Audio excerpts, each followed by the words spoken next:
Hello everyone, welcome to my channel. কেমন আছেন সবাই? আমার কথা শুনে বুঝতেই পারছেন আমার গলার অবস্থা খুবই খারাপ। হ্যাঁ বন্ধুরা, কয়েকদিন ধরে শরীরটা খুবই খারাপ যাচ্ছে।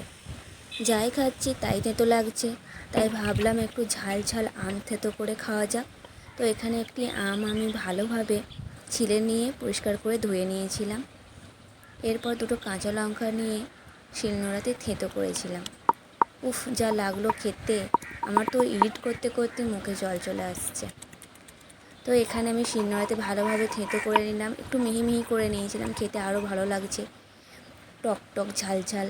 তো এখানে আমি লঙ্কা গুঁড়ো আর লবণ দিয়েছিলাম, আর সামান্য একটু জিরে গুঁড়ো দিয়েছিলাম, ভাজা জিরে গুঁড়ো। মানে খাওয়ার সময় এর একটা সেন্টই আলাদা লাগে। তো যাই হোক, ভালোভাবে ম্যাশ করে নিয়ে আমি একটা পাত্রে তুলে নিলাম আর খেয়ে নিলাম। জাস্ট ওয়াও লেগেছে, ওয়াও খেতে। বন্ধুরা, আমার ভিডিও আপনাদের যদি ভালো লেগে থাকে অবশ্যই লাইক করবেন, কমেন্ট করবেন, শেয়ার করবেন এবং আমার চ্যানেলটি সাবস্ক্রাইব করে দেবেন। Thank you.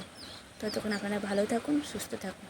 আর ওই দিকে দেখুন আমার গোলাপ রানীটা কত সুন্দর ফুটেছে। অন্য কোনো দিন আমার বাগান আপনাদের নিশ্চয়ই দেখাবো।